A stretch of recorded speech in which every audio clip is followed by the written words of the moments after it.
Hey there, Internet! Yes, I know the summer is almost over, but I still have a very ambitious to-read pile that I am determined to make as big of a dent in as possible, and I thought I'd share some of those titles with you now. But keep in mind, just because I'm going to be hopefully reading all these books, there's no particular order to these things because I inevitably get distracted by things I see at the library all the time. I have 2 books left to read for this book club that I'm a part of where teachers read young adult books, and so I will definitely be reading We Were Liars by E. Lockhart and Bellwether Rhapsody by Kate Racula. This one is about amnesia and secrets and old family friends, and things are coming to light that people desperately want to keep hidden. And this one I think is a bit of a mystery about a hotel where there was a murder a long time ago and now there's a room that's haunted.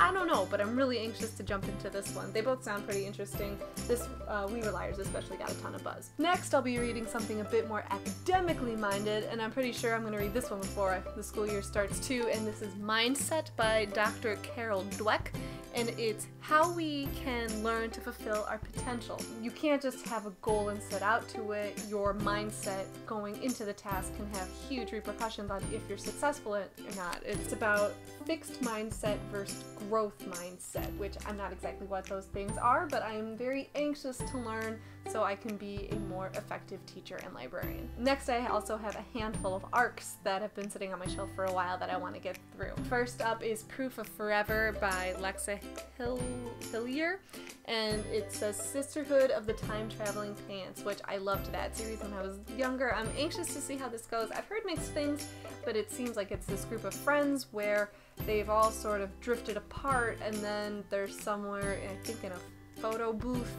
and when they come out of the booth, suddenly it's 4 years ago, so they have a chance to fix their fractured friendship. So that could be cool, we'll see. I also grabbed Jessie's Girl by Miranda Keenely, and I really like Miranda Keenely's books. They tend to be very fast, they have a lot of girls in a lot of different situations. They all take place in this small fictional town of Hundred Oaks, Tennessee, and since I was just in Tennessee, I feel like I'm in a good mood for it. And so this is a girl who wants to be a singer and ends up spending time with this guy who used to go to her high school, who now is a successful singer, except it's not all bright lights and smiles. There's also these other things going on too. So again, another fun, quick, I can get through this in a couple days book. I usually don't read a whole lot of middle grade, but I'm really excited about A Curious Tale of the In-Between by Lauren DeStefano. She wrote the My Chemical Garden series, which I never read, but always it sounded good to me. So this is about a girl and a ghost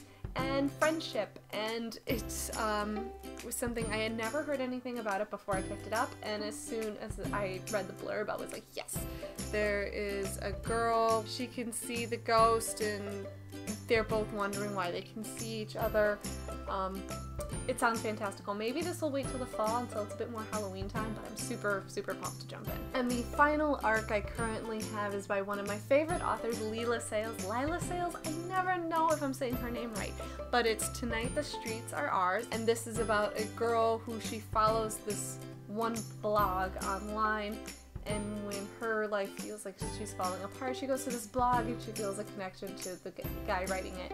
And when things get rough, she also reads that his girlfriend dumped him, and she decides to go to New York City and find him.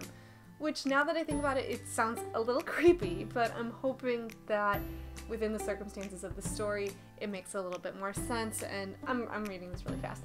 So this should be fun. Again, I really like Lila's writing, so I'm very excited for what this has to offer. So that is my current to-read pile. I have no doubt it will be changing drastically between now and when the school year starts, but if I can get through all of those before I head back to work in August, that would be very good. All of my usual links are down below. Comments are always welcome, and that's it for me for now. Take care. Bye! So while these were all of the books that I want to read, I just finished reading The Fixer by Jennifer Lynn Barnes. This was awesome! Scandal meets Veronica Mars. Really suspenseful, modern mystery. Keep your eyes out on the channel because I will be doing a review of this one for sure. And if you like what you've seen here today, please like and please subscribe.